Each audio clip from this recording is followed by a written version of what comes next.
Napoleon Bonaparte's genius for warfare transcended the mere clash of armies on battlefields. His true mastery lay in the psychological dimension of conflict, in his ability to shape enemy perceptions and exploit their assumptions until entire armies would march willingly into carefully prepared traps.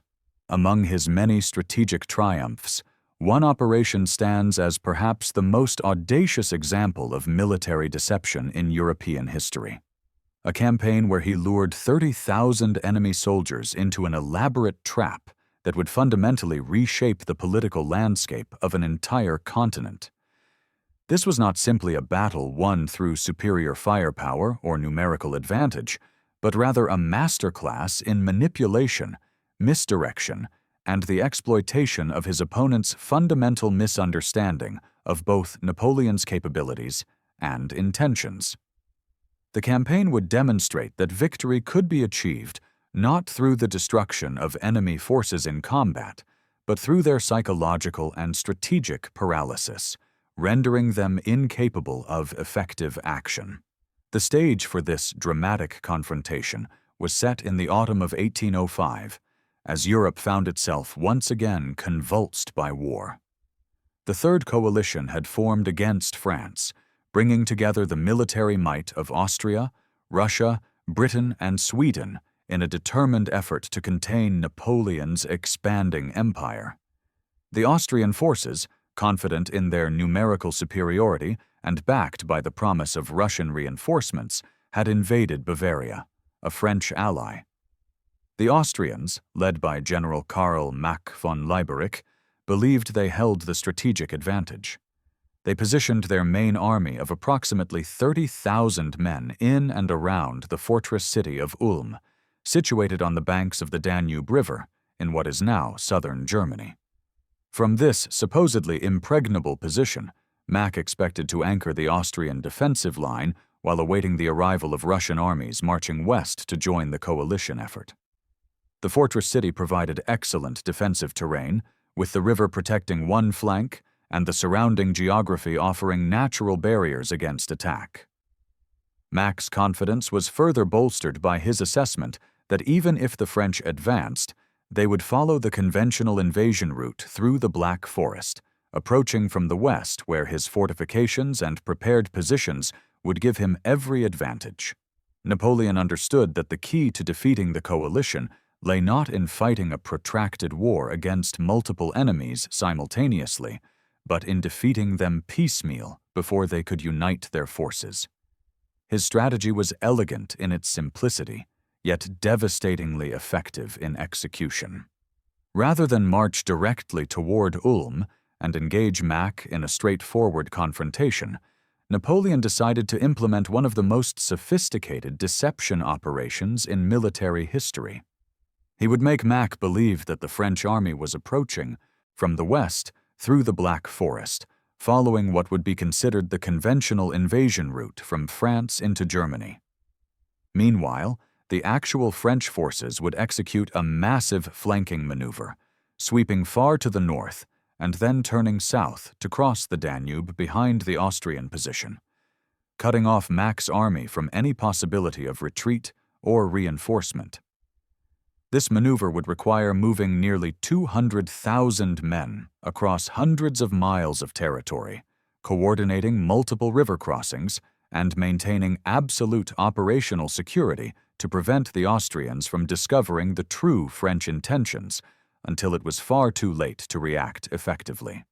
The execution of this plan required not only brilliant strategic vision, but also meticulous attention to detail in maintaining the deception. Napoleon ordered a relatively small French force under Marshal Murat to demonstrate aggressively in front of the Black Forest, creating the impression of a major advance. These troops engaged in conspicuous reconnaissance activities, skirmishes, and maneuvers designed to draw Austrian attention. French cavalry made probing attacks, artillery was positioned in visible locations, and campfires were lit in patterns suggesting a massive army preparing to advance through the traditional route. Austrian scouts and spies reported exactly what Napoleon wanted them to see: a major French offensive developing along the expected axis of advance.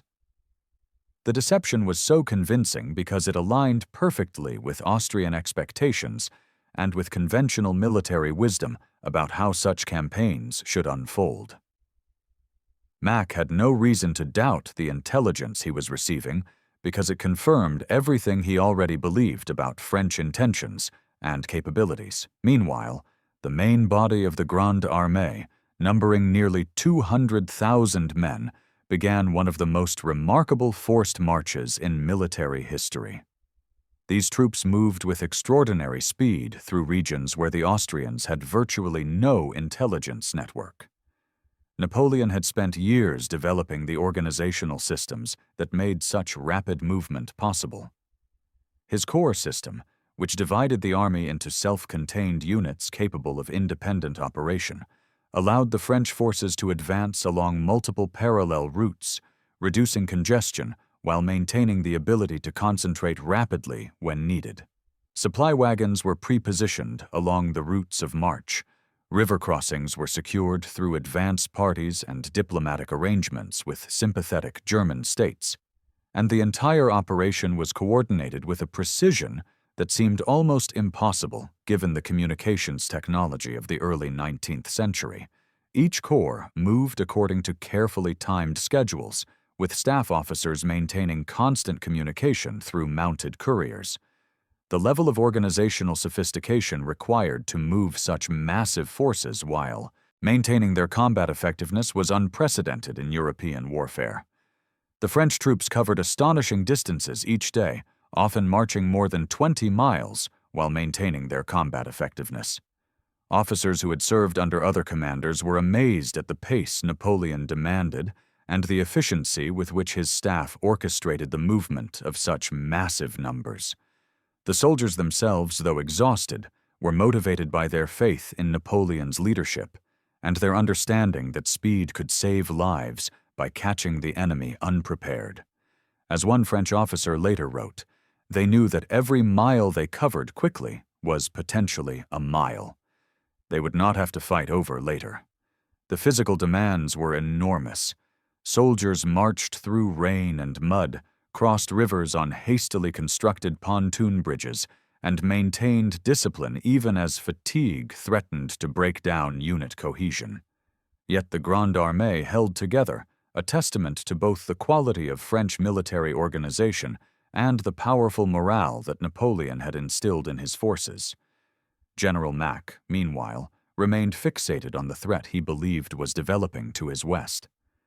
His cavalry scouts reported French movements in the Black Forest region, and he interpreted every piece of intelligence through the lens of his preconceived expectations. This is a crucial aspect of Napoleon's deceptive strategy. He did not simply try to hide his true intentions, but actively fed Mack information that confirmed the Austrian general's existing assumptions. Mack expected a conventional advance, and Napoleon gave him exactly what he expected to see, making the deception all the more effective because it aligned with Mack's mental model of how the campaign should unfold. This phenomenon, known today as confirmation bias, proved to be Mack's undoing. Even as conflicting reports began to arrive suggesting French movements in unexpected locations, Mack dismissed them as errors or minor cavalry raids, unable to conceive that his entire understanding of the strategic situation might be fundamentally flawed. The Austrian general's confidence was bolstered by his assessment of the strategic situation. He believed that even if the French did advance through the Black Forest, his position at Ulm was strong enough to hold until the Russian armies arrived. The fortress city provided defensive advantages. The Danube River protected one flank, and he had sufficient supplies to withstand a siege if necessary. His officers shared this confidence, having prepared extensive fortifications and positioned their artillery to cover all the approaches from the west. What Mack failed to anticipate was that Napoleon had no intention of attacking Ulm directly. The French emperor was playing an entirely different game, one focused not on capturing territory, but on destroying the Austrian army as an effective fighting force through strategic dislocation rather than tactical combat. By early October 1805, French forces began crossing the Danube at multiple points well to the north and east of Ulm. These crossings were executed with remarkable coordination. Engineers constructed pontoon bridges with impressive speed, cavalry secured the bridgeheads, and infantry divisions poured across, establishing strong positions on the southern bank. Napoleon had achieved what many military theorists would have considered impossible. He had moved the bulk of his army across a major river obstacle deep in enemy territory without the defenders even realizing it was happening. The fog of war that normally handicapped commanders was being deliberately manipulated by Napoleon to blind his opponent while maintaining clarity for French operations. Each French corps knew its mission and executed it with professional precision, while the Austrians remained ignorant of the enormous forces now positioned behind their supposedly secure defensive line. The first indication that something had gone terribly wrong came when Austrian patrols east of Ulm began encountering French forces where no French forces should have been.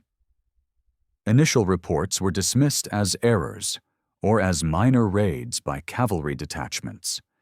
The scale of what was actually occurring was so far outside Mack's conception of what was possible that he simply could not process the intelligence correctly.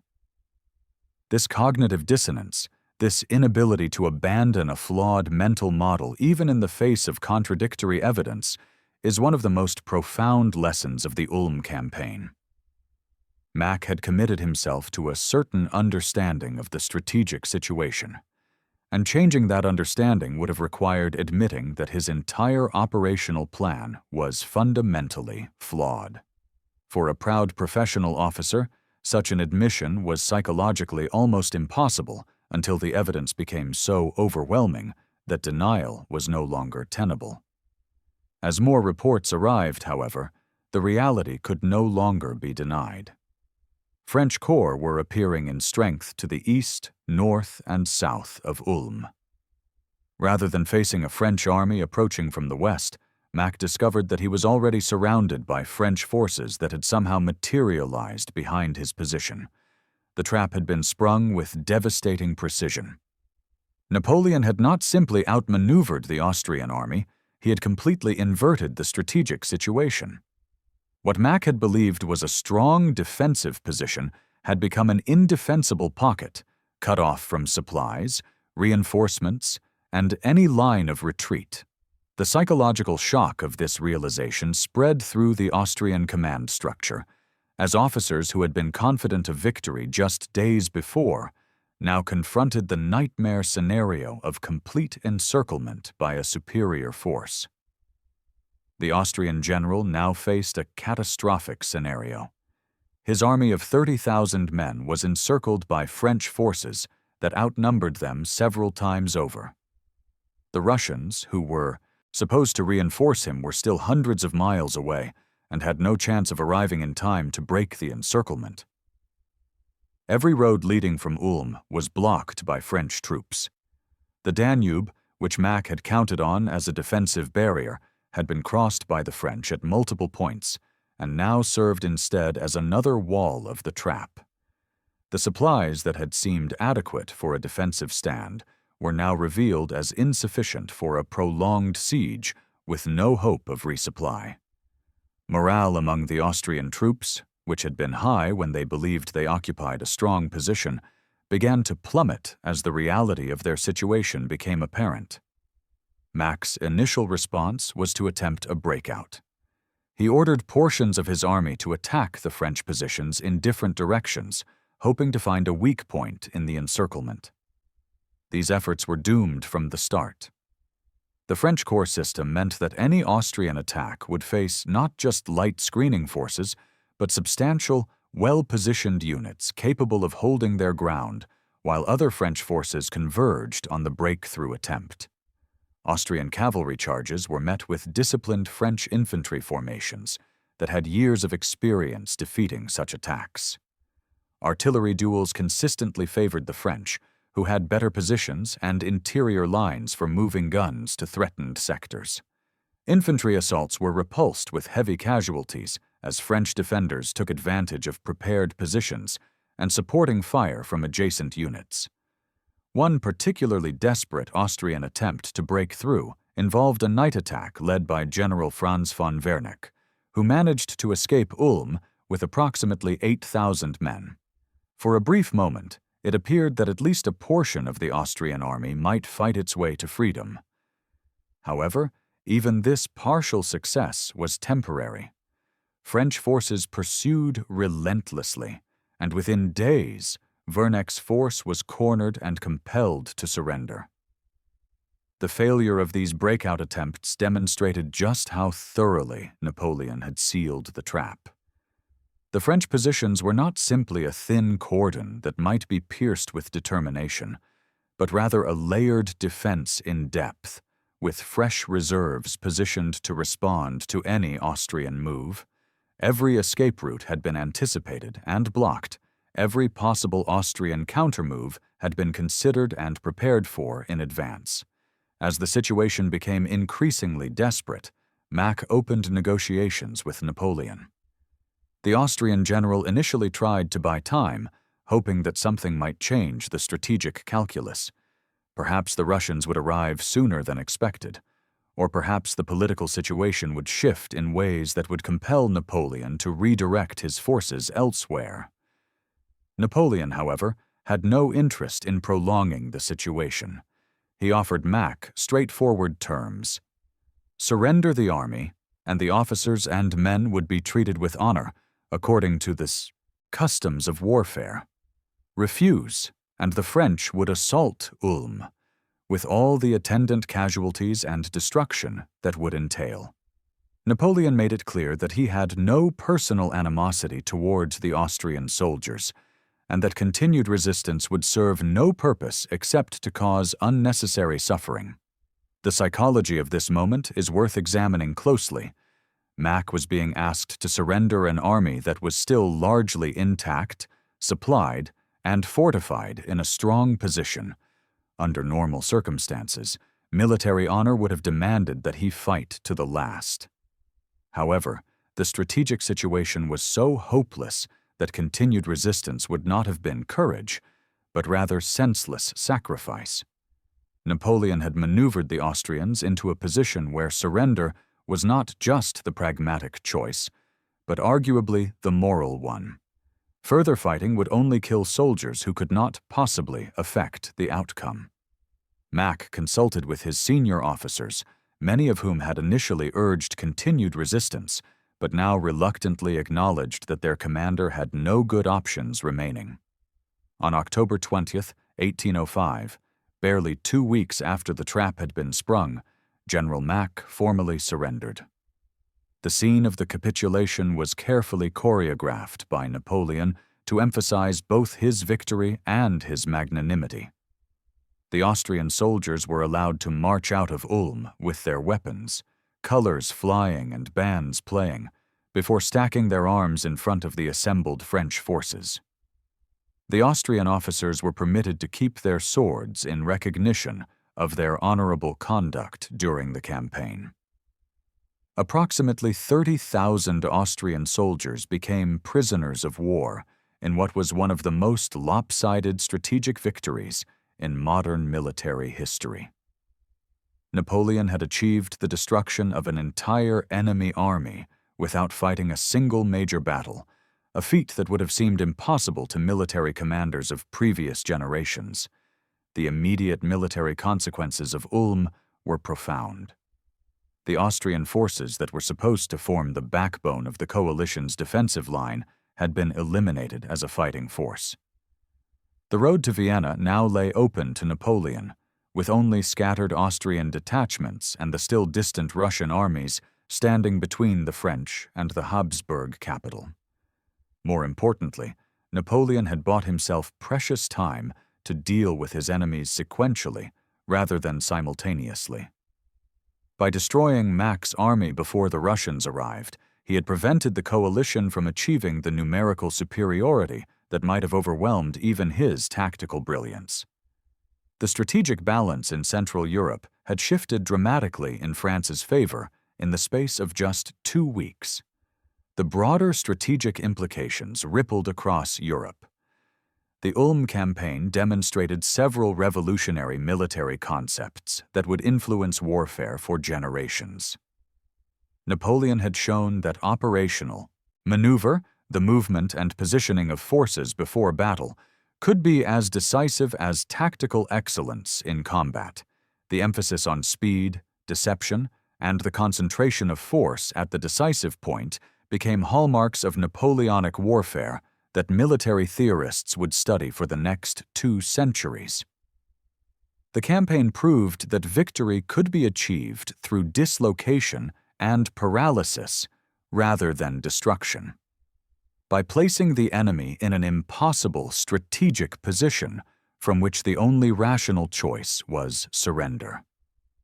These lessons would be absorbed by military establishments across Europe, though few would prove capable of implementing them with Napoleon's level of excellence. The psychological impact of Ulm extended far beyond the immediate participants. Across Europe, military establishments that had considered themselves professional and competent were forced to confront the reality that Napoleon had achieved a level of operational excellence that made traditional military wisdom obsolete. The Austrian army had not been poorly led in the conventional sense. General Mack was an experienced officer who had performed competently in previous campaigns.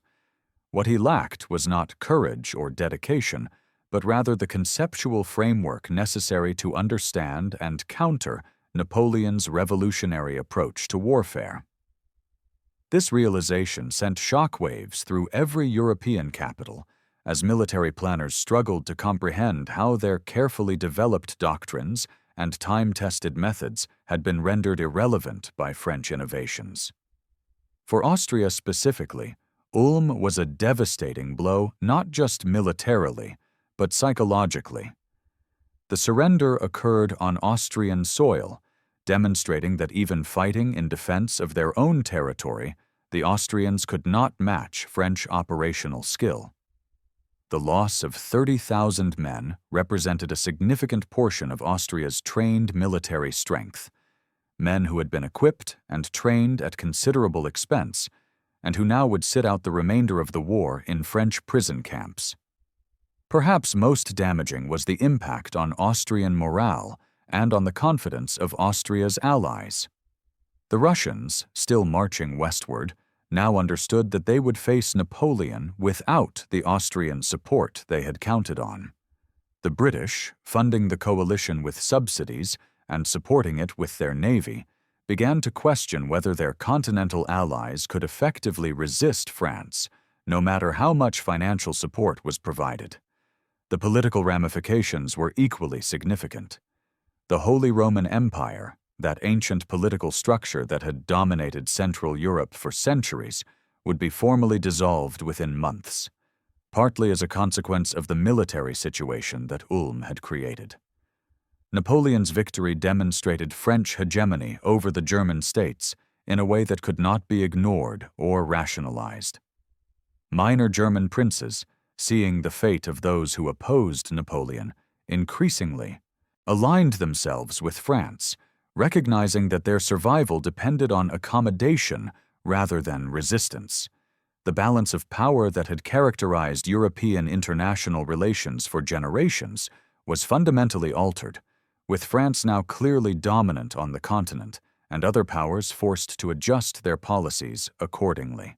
Napoleon himself recognized Ulm as a triumph of planning and execution that exemplified his military philosophy. In his subsequent writings and correspondence, he frequently referenced the campaign as an example of how wars should be won, through superior intelligence, faster movement, better logistics, and the courage to attempt operational maneuvers that conventional military wisdom would have dismissed as impossible. The campaign vindicated his reorganization of the French army, his emphasis on staff work and planning, and his belief that psychological factors were as important as physical ones in determining the outcome of conflicts.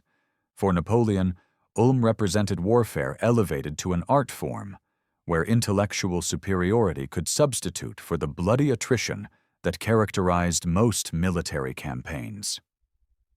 The soldiers who participated in the Ulm campaign, both French and Austrian, carried the memory for the rest of their lives. For the French troops, the campaign became a source of enormous pride. They had accomplished something genuinely extraordinary through their endurance and discipline.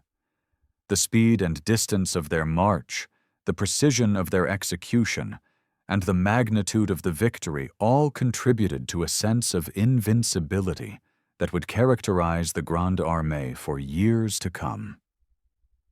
These veterans would tell stories of the Ulm campaign to new recruits, cementing Napoleon's reputation as a military genius and reinforcing the morale and confidence that made the French army such a formidable force. The campaign became part of the mythology of the Grande Armée, proof that French soldiers under Napoleon's leadership could achieve the impossible. For the Austrian soldiers who surrendered at Ulm, the experience was naturally more bitter. Many had fought bravely in the breakout attempts and had endured considerable hardship during the encirclement. Their surrender was not a result of cowardice, but rather of strategic impossibility. They had been outmaneuvered so completely that continued resistance was futile. Nevertheless, the psychological impact of laying down their arms after barely fighting was profound. These men returned to Austria after the war with the knowledge that they had been part of one of the most humiliating defeats in Austrian military history, through no particular fault of their own, but simply because they had faced an opponent operating at a level of excellence they could not match. The experience would shape Austrian military thinking for decades, driving reforms aimed at preventing a repeat of such a disaster. The Ulm campaign also had lasting effects on military, education, and doctrine. In the decades following the Napoleonic Wars, military academies across Europe studied the operation in exhaustive detail. Prussian military theorists, particularly Karl von Clausewitz, who had served with the Russian forces during the campaign, incorporated lessons from Ulm into their developing theories of warfare. The campaign became a classic example of the principles of war being applied with textbook precision. Objective, offensive, mass, economy of force, maneuver, unity of command, security, surprise, and simplicity. Each of these principles could be clearly identified in Napoleon's planning and execution at Ulm, making it an ideal case study for military education. The emphasis on operational maneuver that Ulm exemplified influenced military thinking well into the 20th century. German war planning in both world wars included elements that drew directly from Napoleon's playbook. The emphasis on encirclement, the use of speed and surprise to dislocate the enemy, the concentration of force at the decisive point. Soviet deep battle doctrine, developed in the 1930s, explicitly referenced Napoleonic operational concepts. American air-land battle concepts from the Cold War era similarly emphasized deep strikes and operational maneuver. Modern maneuver warfare theory, as practiced by forces around the world, traces its intellectual lineage back in part to the operational principles that Napoleon demonstrated so brilliantly at Ulm. Yet Ulm also contained warnings that were often overlooked by those who studied it. Napoleon's victory depended not just on his own excellence, but also on his opponent's mistakes. Mack's failure to properly reconnaissance east of his position, his rigid adherence to preconceived plans despite contrary intelligence, and his inability to adapt quickly to the changing situation all contributed to the disaster. Against a more flexible and perceptive opponent, Napoleon's risky deep maneuver might have been detected earlier and countered effectively. The campaign thus illustrated both the potential rewards of audacious operational maneuver and the absolute necessity of excellent intelligence and adaptable thinking in modern warfare. Commanders who tried to copy Napoleon's methods without understanding these nuances often found themselves in serious difficulty. The human cost of Ulm, while relatively light compared to the great battles that would follow, still represented thousands of soldiers whose lives were permanently affected. The Austrian casualties during the breakout attempts numbered in the thousands dead and wounded. French losses, while lighter, still included men killed or injured during the encirclement operations and the pursuit of Austrian forces attempting to escape. The 30,000 prisoners faced an uncertain future. Some would be exchanged relatively quickly through diplomatic negotiations. Others would spend months or years in French custody, and many would never fully recover from the physical and psychological effects of their captivity. Behind these statistics were individual tragedies, families torn apart, and lives permanently altered by the campaign. In the immediate aftermath of Ulm, Napoleon pressed his advantage ruthlessly. The Grande Armée advanced rapidly toward Vienna, which fell to French forces in November without serious resistance. The Russians, now bearing the full weight of French military power without Austrian support, were forced to retreat and regroup. This led directly to the Battle of Austerlitz in December 1805, where Napoleon would win perhaps his most brilliant tactical victory, crushing a combined Russo-Austrian army on a battlefield of his choosing. Austerlitz is often more celebrated than Ulm in popular memory, with its dramatic tactical maneuvers and Napoleon's famous description of it as his finest battle. However, military historians recognize that Austerlitz was made possible by Ulm. Without the destruction of Mack's army, Napoleon would have faced a much more difficult strategic situation and might not have been able to bring his enemies to battle on terms so favorable to France. The Treaty of Pressburg, signed at the end of 1805, reflected the military realities that Ulm and Austerlitz had created. Austria was forced to cede substantial territories, including Venetia, Dalmatia, and various German possessions. The Habsburg Empire was compelled to pay enormous indemnities that strained its finances for years. Austria was effectively forced to withdraw from the anti-French coalition and recognize French dominance in Italy and Germany. The treaty marked a fundamental shift in European power relationships, with France clearly ascendant and Austria reduced to secondary status. These territorial and political changes would shape European affairs for a decade and contribute to tensions that persisted long after Napoleon's eventual defeat in 1815. Looking back over 2 centuries later, the Ulm campaign stands as a masterpiece of military art, a demonstration of how warfare can be conducted at the highest level of operational excellence. Napoleon's ability to envision a strategic outcome, develop a comprehensive plan to achieve it, maintain operational security while executing that plan, and adapt to unforeseen circumstances during execution all combined to produce a result that seemed almost miraculous to contemporary observers. The campaign showed that wars need not be won through bloody attrition, but could instead be decided by superior intellect, organization, and will applied systematically to outmaneuver and outsmart the opponent. This revelation transformed military thinking and established new standards for what could be achieved through operational art.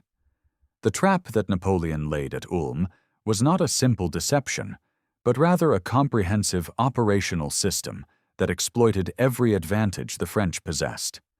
Better staff work, enabling coordinated movement across vast distances, faster movement through superior logistics and organization, better intelligence gathered through an extensive network of spies and scouts, more flexible doctrine that allowed rapid adaptation to changing circumstances, and ultimately Napoleon's own genius for seeing the battlefield not as it appeared to conventional eyes, but as a complex system that could be manipulated to achieve decisive results. The 30,000 Austrian soldiers who marched into captivity at Ulm were the victims not of superior French courage or equipment, but of a new way of conceiving and conducting warfare that their commanders simply could not match. In tricking these soldiers into a trap, through an elaborate campaign of deception and maneuver, Napoleon accomplished far more than a tactical victory. He demonstrated that military excellence had reached a new level, that the art of war had evolved beyond what previous generations had understood. The campaign proved that an army could be destroyed as an effective fighting force without the massive casualties of traditional battles, that operational maneuver could be as decisive as tactical combat, and that psychological factors could be as important as physical ones in determining the outcome of military campaigns. These lessons would echo through military history for generations.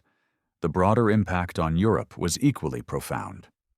The Ulm campaign was a pivotal moment in the consolidation of Napoleon's power and the restructuring of European political relationships. It demonstrated French military supremacy in a way that could not be denied or minimized. It accelerated the dissolution of the Holy Roman Empire and the reorganization of Germany. It influenced the calculations of every European power regarding whether and how to oppose France. The confidence that Napoleon and his army gained from Ulm contributed to their continued success in subsequent campaigns, while the trauma it inflicted on Austria shaped that empire's military and political choices for years to come. Yet the very completeness of Napoleon's victory at Ulm may have contained the seeds of his eventual downfall. The campaign reinforced his belief in his own invincibility and in the superiority of French military methods. It encouraged him to undertake ever more ambitious operations, ultimately leading to the disastrous Russian campaign of 1812. The ease with which he had deceived and trapped the Austrians may have made him overconfident in his ability to manipulate and defeat any opponent. The campaign's success depended on factors that would not always be present in future conflicts: enemies who could be deceived, terrain that favored rapid maneuver, allies who could be relied upon. When these conditions did not obtain, as in Spain and Russia, Napoleon's methods proved less effective. Nevertheless, Ulm remains a landmark achievement in military history, a campaign studied and admired by soldiers and scholars alike. The trap Napoleon set for 30,000 Austrian soldiers was sprung with such precision and resulted in such a complete victory that it changed the trajectory of European history. It demonstrated that wars could be won through operational brilliance rather than tactical slaughter, that strategic position could matter more than numerical superiority, and that the psychological dimension of warfare could be as important as the physical. The campaign exemplified Napoleon at his best: creative, audacious, meticulous in planning, and ruthless in execution. For all these reasons, Ulm deserves its place as one of the most significant military operations in modern history, a trap that changed Europe.